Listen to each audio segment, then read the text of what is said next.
Hey everybody, welcome to another episode of Classes of Mail. My name is Alan Gigax, and today we have for the first time a special guest on Classes of Mail. It is Mike Brasaemle. He is a union steward here in Las Vegas with me, and he's here for a very cool reason, which we will no doubt talk about as time goes on. But as always, I'm going to try to get to the point real quick here and introduce Mike. So Mike, welcome to the Classes of Mail Studios, and tell us a little bit about yourself, like how long you've been at the post office. All right, thank you for inviting me. Yep. My name is, I go by Michael Brasaemle, as Michael more than anything else. But I've been at the post office since 2012, started as a PSC clerk.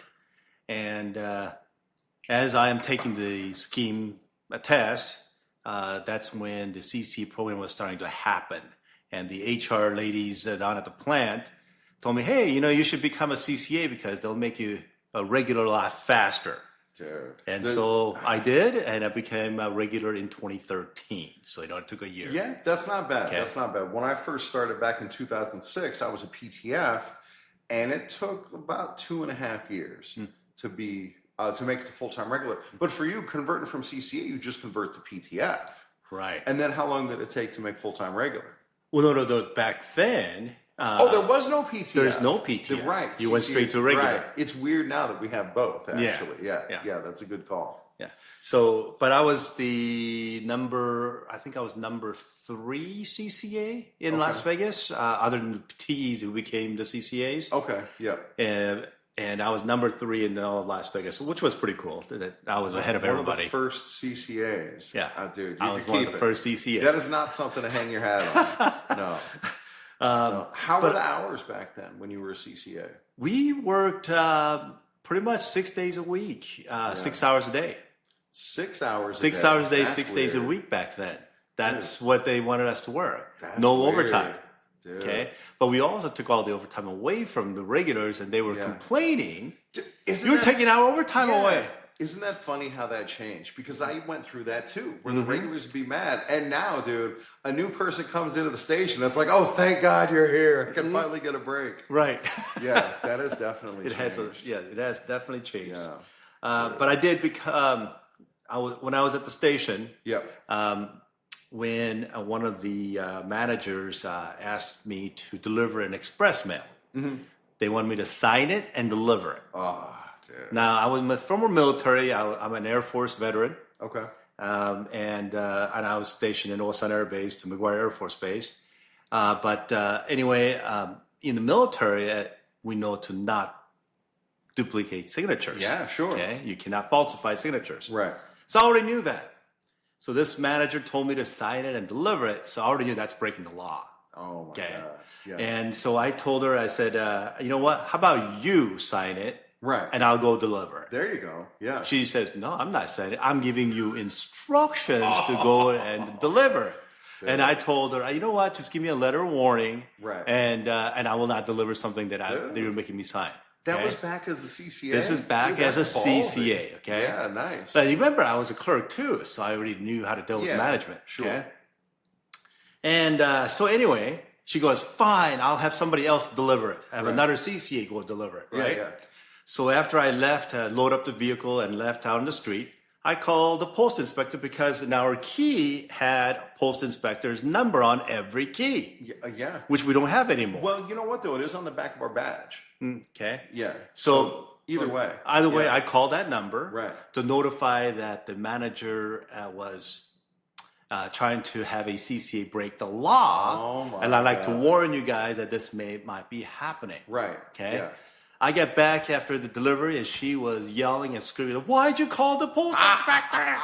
I can't believe you did that. I'm like, you're the one who's breaking the law. I didn't want somebody else to get in trouble.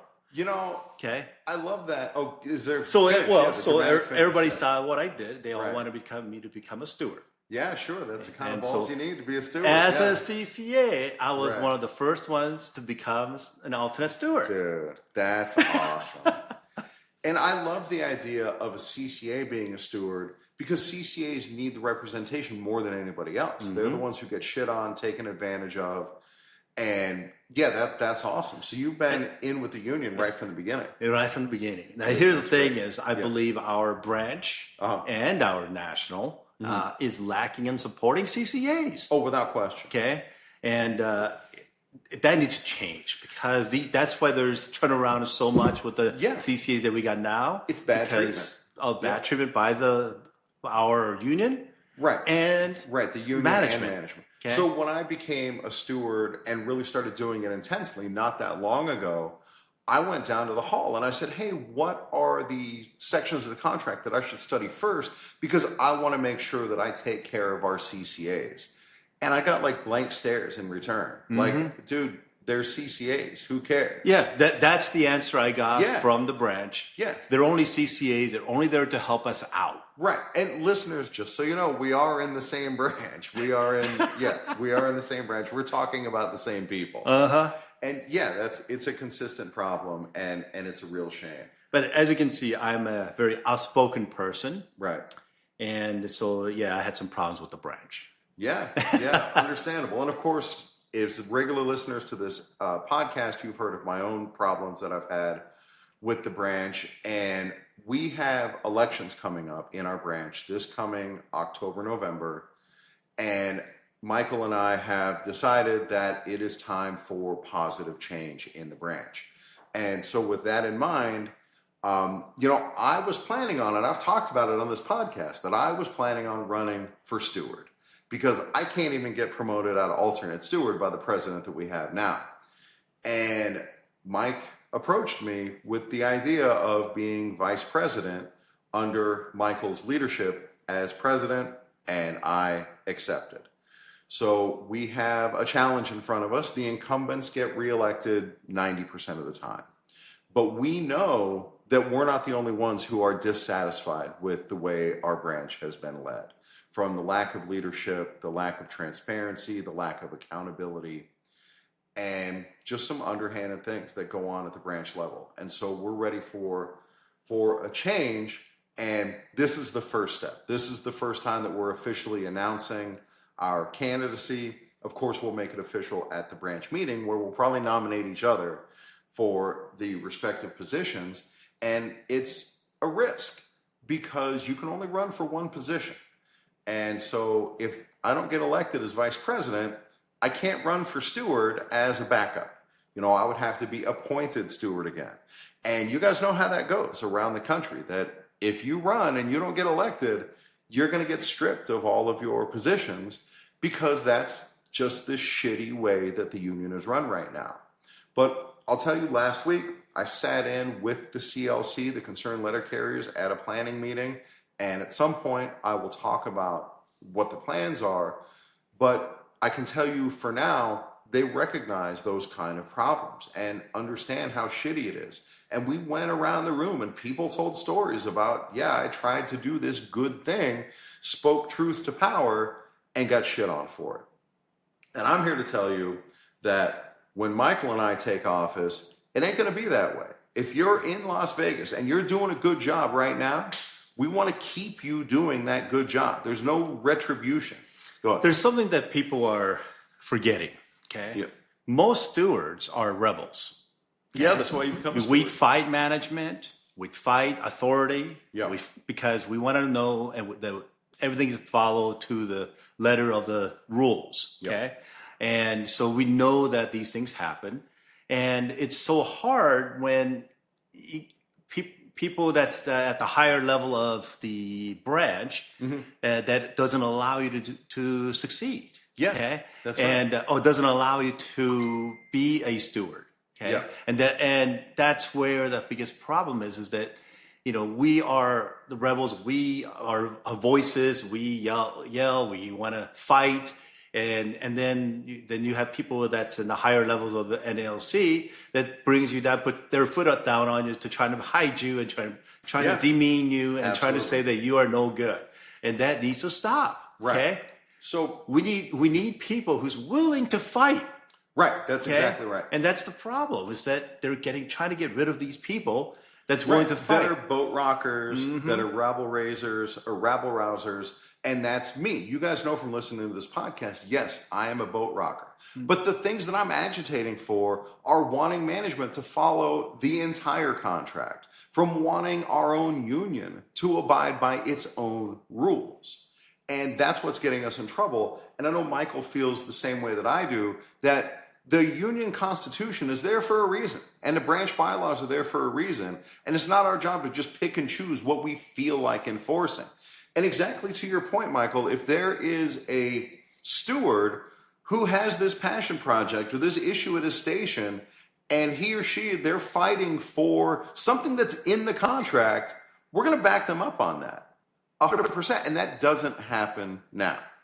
And so that's why when hopefully if we win, I really would like to modernize our branch, because our branch looks so beat, like they haven't done anything to upgrade the branch at all. I mean, yes, they got new floors. Yes, they got new desks. But you know, it's funny. That's not what you need to run an effective branch. You need like computers. Yes. You need a functioning website. So for me personally, and I know you do this too, like I bought my own computer, my own printer, so that I could do like fillable PDFs with my grievances. Most of the grievances at the branch. Just letting you know. Yeah, go ahead. We at my station. Yeah. I actually asked all the carriers to help donate to pay for the printer, dude, and so forth. So they helped me buy a nice printer. Yeah. So I have a nice laser printer. I know, I have to get a laser that printer. actually prints out pages like immediately. Dude, I'm flying through ink. Yeah. Laser printer will last a lot longer. Right, and it's more cost effective with all the paper we have to print. But you know, that's in a way that's kind of fucked up. That your fellow workers had to pay for that and chip in for that. I had to pay for my own. That stuff, our branch has $1.4 million sitting in the bank. That's the kind of stuff we could be doing, because you see the grievances that sometimes get handed out at steward meetings, and half of them, like, you could barely read what's written on them because they're all done by hand. It's all this antiquated stuff, and there's so much room for improvement. And it would start with just getting like cheap laptops. It's not like you need this high-end gaming laptop in order to file grievances. You got to be able to fill out PDFs and write documents. And there's the cheap laptops that's they can do all of that. Right. I do all this, including this podcast, on a Chromebook that costs like $200. So I know it's possible. And the same for printers. Yeah. So the modernizing that I really would like for our branch to have is not just the inside the building. I just want to modernize like computers, a network. Yeah. I'm trying to make everything to be easily accessible to any stewards. Yeah. Okay. Right now, go ahead. Yeah, because right now the biggest problem is if I get into an argument with any of the branch officers, and I'm going to need some grievance settlements from previous settlements, it's like pulling teeth. Yes, they're the gatekeepers to get that information. Right. They're gatekeepers of it. And they don't do hardly any training. That's another thing too. 100%. Okay? And so we have a lot of problems where a lot of the stewards are not getting any support. They only support their friends that are stewards. Okay. Okay. But not the whole city. That explains it. So you got to get the whole city involved. Okay. And that is the reason why management is the way they are, because they're like, well, if the branch is weak, we're gonna do whatever the hell we want. Right. You know, and that can't be something that needs to be changed. That I need them for our postmaster to look at our unit and go, man, I don't want to do anything wrong because we know this, he's going to make us look bad. Right, we're going to be aggressive. We need a aggressive, strong branch that'll actually fight back. Just like weather in Las Vegas, it was 120 degrees one day. Okay, they changed the starting time to later times so that people have to be out in the heat longer. They did it on that week, on the hottest day of the week. And what was the response to that from the branch executives? Nothing. Right. Absolutely nothing. Not even a statement saying drink a lot of water, hydrate, nothing. Got zero. Right. Okay? It was like, well, management has the right to change start times once a year. That's the answer. Yeah, that's the answer we got. But here's the thing. It's not just about changing starting time. It's about safety of our workers. Yeah, of course. Okay?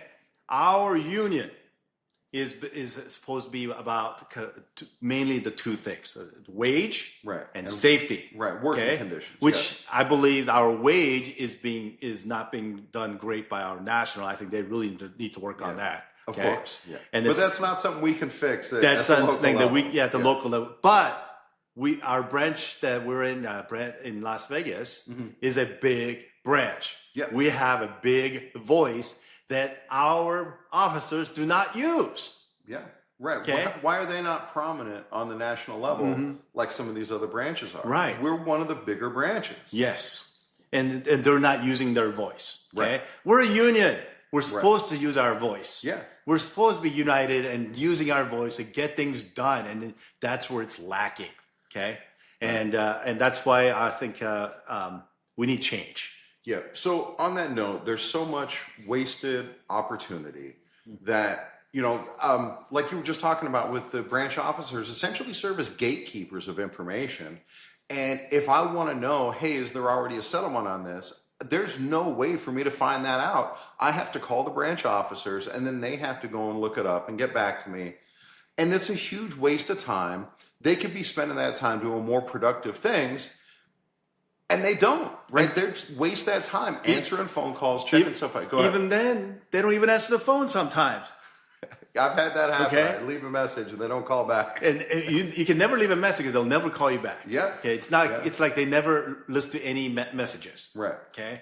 So you have to keep calling. Right. Okay. And that's the main issue. We need to make it easier for stewards to be able to access previous grievance settlements so Right. they can look at it. Because here's the thing: when you look at the previous settlements, Yeah. you get an idea of how to do that grievance. That's exactly right. So instead, I get criticism. Like I did my first quarterly overtime grievance, and I read the contract, and it says management should get a chance next quarter to make it up. So that's what I settled for. I had these people who were dude. But I didn't know. I read the contract, right? Yeah. So then You cannot allow them to wait till next quarter. So I send it up. And, hey, I got this settlement, and then I get a call back from the hall. Well, there was already settlements in place where they paid it forward, and they're not doing that anymore. You got to get that money. I'm like, how the hell am I supposed to know that? Right. This stuff is not accessible. Right. Those are the things that the hall is lacking on training. Okay. Yeah. I believe, and we're having one steward training a month, which is for like an hour, maybe an hour and a half. It's just our regular steward meeting. Yeah, it's an hour and a half it's once a month. Steward meeting for all stewards that has 3 months of training to 10 years of training. Okay. Right. So you can't really give out, the big core of training to somebody that's already been doing it for 10 years. Yeah, okay? exactly. So there's going to be should be another time for the new stewards to be trained on. Dude. And that's where they need to schedule a different. So, like 15 years ago, when I was still pretty new to the post office, I stepped up at Paradise Valley Station to be an alternate steward. And I had no idea what I was doing. I'd never seen the contract before. I'm like, well, this seems interesting to me. I'll try to help out. And the amount of training that I got was zero. There was no training whatsoever.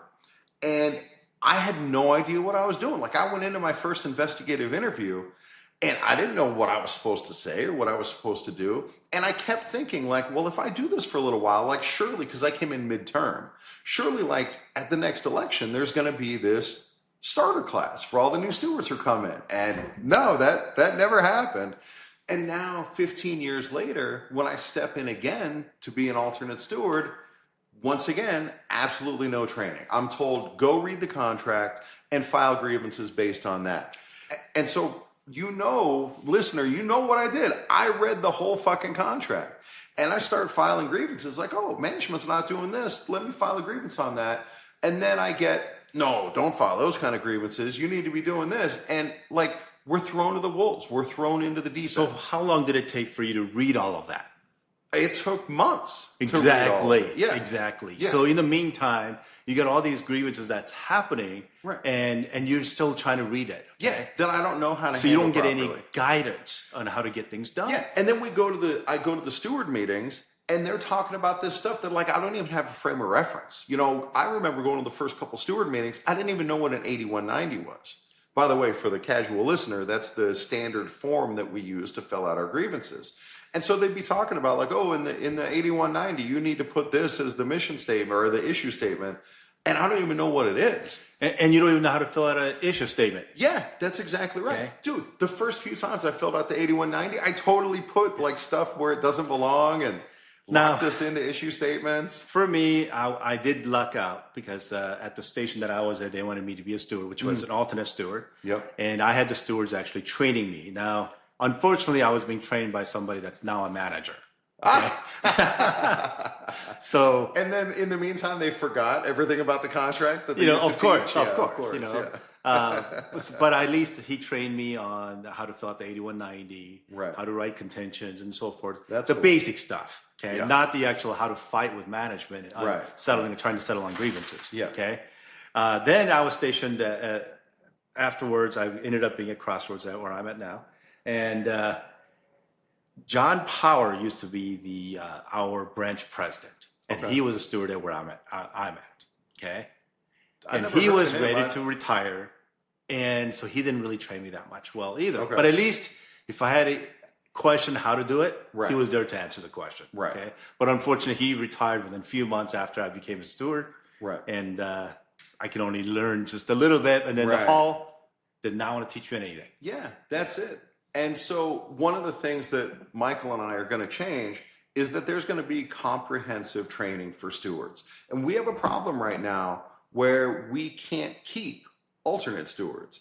And we have at least one station, I think Spring Valley, doesn't even have stewards at all right now because the environment is not nurturing. Right? When I stepped up that first time to become a steward, and then I realized like, oh, I'm completely on my own and I ain't going to get any support, I quit. So previously, 2 general meetings ago, they actually says that we need alternate steward. Yep, that's right. And then we find out that he fired a couple of alternate stewards, and one wrongfully. So it's like, wait, you just said that we need stewards, yet you're firing them, right? Yep. Which he's doing it wrongfully. And so when people look at it and go, well, why would I want to be an alternate steward then? Why would I want to do it? That's right. Okay. Yep. And that's the biggest problem is that I think when people get into being in the branch, sometimes the power gets into their head. And then what they don't realize that we all work for the carriers. You're damn right. Okay. The carriers are the boss. We're the servants to the carriers. 100%. And they have forgotten it. Okay? I agree completely. And Mike Lindeman, he used to be the vice president of our branch, who's retired now. And in that meeting, when he goes, I can't believe that he used the word insubordinate. So what Michael's talking about is when at our previous branch general meeting, an alternate steward had been removed by our union president, and the charge was insubordination. All right, so go ahead, continue. Yeah. There's no insubordination. This is a volunteer job. Right. We are volunteering to do stuff for the carriers. Right. Okay. And you don't fire somebody for doing a volunteer job. Okay. But here's the thing: as the branch president, you're not our manager. You are our guy. You're our leader. Right. You're supposed to be able to. If somebody's not doing it correctly, you're supposed to be able to be a leader and a trainer and properly train the person correctly. That's exactly. If that person doesn't get trained properly, then you're failing as a leader. Dude.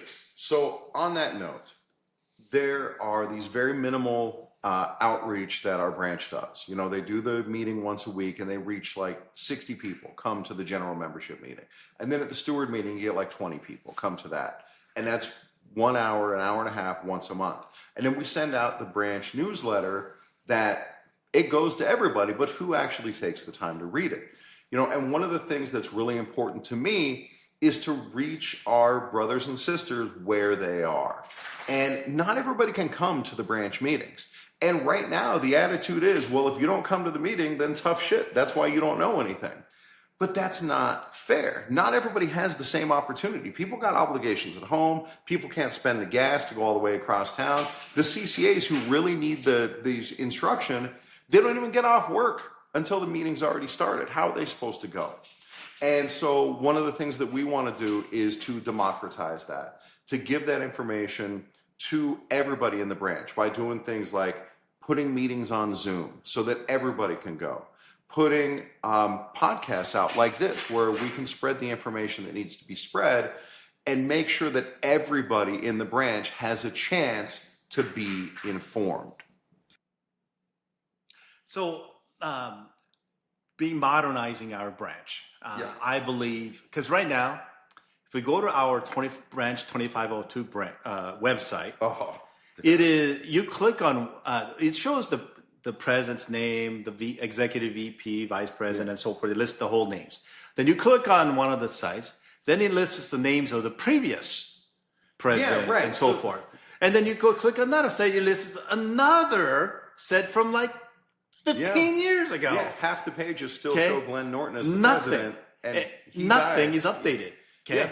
You can't even get a bylaws out of there. Yeah, you click the link that says bylaws, the link's broken. Link's broken. Yeah. Okay, so there's nothing on there that's consistent, and it's just our website is trash. Yeah. Okay, that needs to be updated, and I really would like it where we can try to modernize it. Where I like to have maybe the stewards have access to online.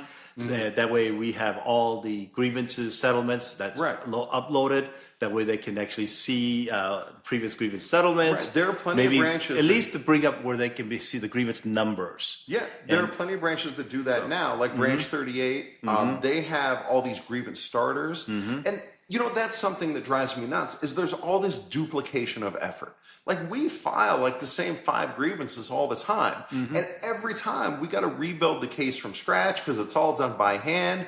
And it's ridiculous. Right. There needs to be just a fillable PDF and you put that information in and it's the same information as last time, the same information requests, the things that we find are working for us. It's a huge waste of time to redo that every time we file a grievance. Yeah. So the biggest problem with our branch right now is that we file a grievance, then management has breaking the rule again. Okay. And so that means they are not in compliance. Yep. So we're fighting non-compliance grievance, Article 15. Okay.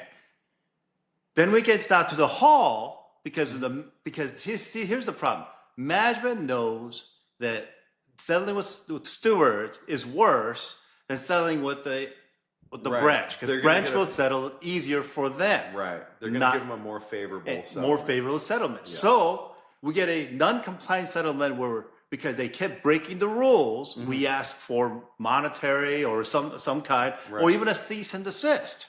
Yeah. And the branch will come back and say, oh, by the way, management just need to follow the rules and give them a slap on the wrist every time. Right. And that is getting so annoying. And then the carriers are saying, why isn't union doing anything? Yeah, that's right. Okay. And this is what will eventually dovetail in with the CLC, concerned letter carriers, because they plan on having those same fights, where we're not just going to roll over and let management, like at my station, half the time the supervisor won't even meet on the grievance. They'll just say, no, I'm not interested in that. Go ahead and send it up.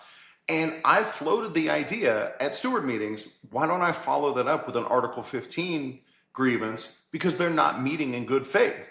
And folks down at the hall right now, not interested. So another big problem about grievance is settling at the lowest level. Right, exactly. The supervisors don't want to settle on any grievances. They're just saying, hey, just give it.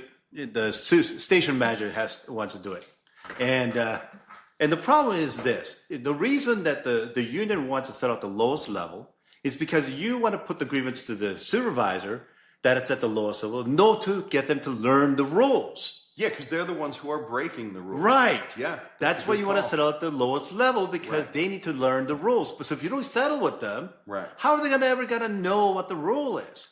Dude. So just today, I settled a grievance in Formal A, and it was about, we had some motor vehicle accidents, and so I'm doing my investigation, and I see Article 41.P.3 or whatever it is, 41.3P, that says that they're supposed to call the union president every time there's a motor vehicle accident. So I call down to the hall. Hey, did they let you know that there was an accident? And he says, no, they didn't. So I file a separate grievance on that. And when I went to the supervisor today, she'd never even heard of that provision. She goes, I've never called the hall to let them know that there was an accident because the people at the hall don't give a shit. Right. And that is a failure of due process. The whole reason that they're supposed to be called is so that the union can go out and do their own investigation right where the accident happened, and we're just not bothering? What is that? Yeah. And that, I mean, I can talk to you over and over and over and over about all these things that we need to work on. And but the thing is that we got the same people in our branch and doing the same thing over and over and over, and they're not being progressive. Okay, they're just being reactive. They're not trying to stop anything, and everything is let them violate the rules. And we'll file it later. Okay, Yeah, and they're missing the point, and we have to prevent it from them doing it again. right. Okay, because it's all about the safety of the carriers. It's about the working environment. But if you let management break the rules before we file a grievance, what good is a union? Okay, we're not there just to file grievances.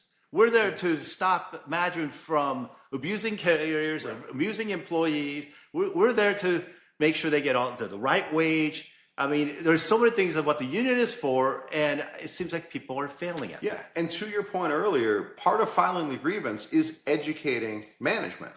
And right now, we're not doing that. We're letting management... See, that's another issue, too, is that they're supposed to know the rules anyway. They are supposed to know the rules. But because our union has allowed all these newbies, the CCAs, to become managers, or CCAs at being 204Bs, and our union is not doing anything, even though I tried to file that grievance, and I was told that's not a grievance. You have to withdraw it. I remember when I first started being a steward, our branch officers at that point said, "File everything, see what sticks." Yeah, right. Okay, and now don't file it if it's not in the rules. Even if you think it's right, don't file it. Right. But come on, what's going on here? Yeah, I know that, and that's where our unions, I think, is becoming weak. And we need to be strong. And I believe that's what I want to do as the union president. And I really would like Alan to be there now that he's a podcast and get information out to the people. Yeah, exactly. And I think that's very important for the people of Las Vegas, because I've talked to a lot of carriers. They said they're not getting any information from any of the branch officers. And they go, well, you got to make the meeting. Well, a lot of them cannot make the meeting. So they're not getting any information out to them.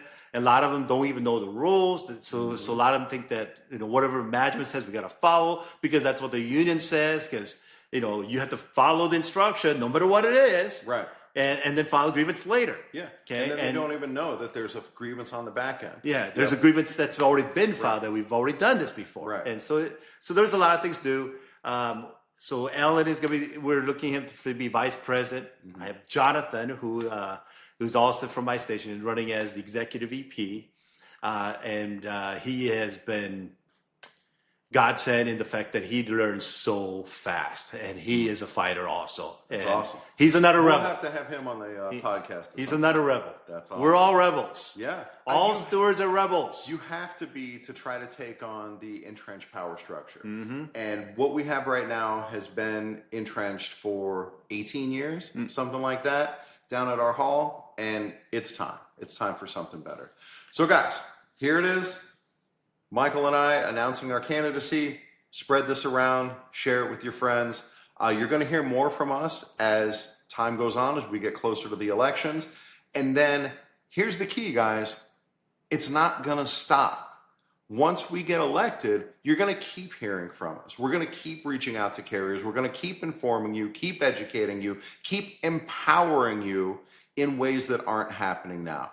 That's our goal. That's our mission going forward. And we'll get the last word from Michael. So if anybody has any questions, I have no problem. I'll give you my cell number. It's 702-724-6355. So if anybody has a question, call me. Anybody has a problem, call me. Anybody who wants to talk to me and see what I want to do, call me. I have no problem answering. Okay. Awesome. Now, if it's a phone number that's area coded that I don't recognize, you might have to text me first. But otherwise, I will be answering most of the local phone numbers. But if it's from a long distance number, please at least text saying, hey, I need to ask you questions or whatever, and I will answer. Okay. That's awesome. So hopefully I'll be able to give you some more information as Oh, yeah. Alan will. Yeah, for sure. Hopefully, we can get Jonathan involved too. Yep, absolutely. So, guys, that's it. That's our first episode of our candidacy. And thank you for listening. Again, share this around, let people know, and we will catch you next time.